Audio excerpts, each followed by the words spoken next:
হযরত আদম আলাইহিস সালামের পর আল্লাহ রাব্বুল আলামিন সর্বপ্রথম দুইটি জন্তুকে সৃষ্টি করেছিলেন।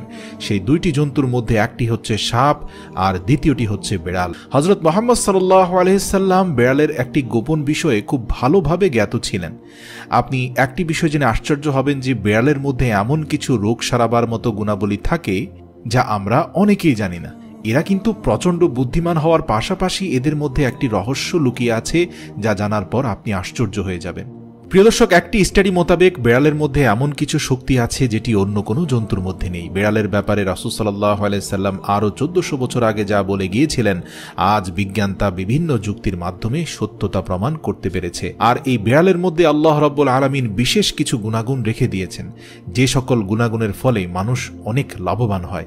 বিজ্ঞানসম্মতভাবে ঘরে বিড়াল পালা মানুষের জন্য খুবই লাভজনক একটি কাজ। বিশেষজ্ঞদের মতে বিড়ালের নিঃশ্বাসের মধ্যে আল্লাহ রাব্বুল আলামিন ডিপ্রেশন রোগীদের চিকিৎসা লুকিয়ে রেখেছেন, কেননা এদের লোমে স্যালমোনেলা নামের এক প্রকার বিশেষ ধরনের ব্যাকটেরিয়া পাওয়া যায়, আর এটি মানুষের ডিপ্রেশন কমাতে সাহায্য করে। কয়েকটি কিতাবে রাসূল সাল্লাল্লাহু আলাইহি সাল্লামের পোষা বিড়াল মাইজার কথাও এসেছে। রাসূল সাল্লাল্লাহু আলাইহি সাল্লাম আরও একটি জায়গায় ইরশাদ করেছেন, একটি বিড়ালের মুখ সব থেকে বেশি পরিষ্কার হয়ে থাকে। আপনারা সবসময় দেখে থাকবেন যে একটি বিড়াল সবসময় নিজেকে পরিষ্কার পরিচ্ছন্ন রাখে। সাধারণত বিড়ালের গায়ে খুব বেশি ময়লা আবর্জনা দেখতে পাওয়া যায় না। প্রিয় দর্শক, বিশেষজ্ঞদের মতে যারা বাসায় বিড়াল পালন করেন তারা হয়তো একটি বিষয় লক্ষ্য করে থাকবেন যে বিড়ালেরা ঘুমানোর সময় একটা অদ্ভুত রকমের আওয়াজ করে থাকে, এবং বিশেষজ্ঞদের মতে এই আওয়াজের ফ্রিকোয়েন্সি 20 থেকে 40 হার্টজের মধ্যে হয়ে থাকে। আর বিড়ালের এই ফ্রিকোয়েন্সি একজন মানুষের শরীরের জন্য খুব ভালো বলে প্রমাণিত হয়েছে। আজকালকার এই মডার্ন যুগে বিড়ালের মধ্যে লুকিয়ে থাকা এই বিশেষ পাওয়ার সম্পর্কে মানুষের কোনো আইডিয়া নেই, কিন্তু প্রাচীনকালের মানুষেরা বিড়ালের মধ্যে থাকা এই গুণাগুণ সম্পর্কে খুব ভালোভাবে জ্ঞাত ছিল, আর এ কারণেই তারা বিড়ালকে কখনোই অবহেলা করত না এবং তাদের কাছে রেখে দিত। ফ্রান্সের গবেষকদের একটি রিপোর্ট অনুযায়ী বিড়ালের এই ফ্রিকোয়েন্সি মানুষের শরীরে ক্লান্তি ভাবটি দূর করে দিতে পারে। সেই সাথে এটিও বলা হয়ে থাকে যে একটি বিড়াল পাশে থাকলে মানুষের ক্ষত খুব তাড়াতাড়ি ভালো হয়ে যায়। এমনকি বিড়ালের এই ফ্রিকোয়েন্সির জন্য মানুষের হার্ট অ্যাটাকের ঝুঁকি বিশেষভাবে কমে যায়।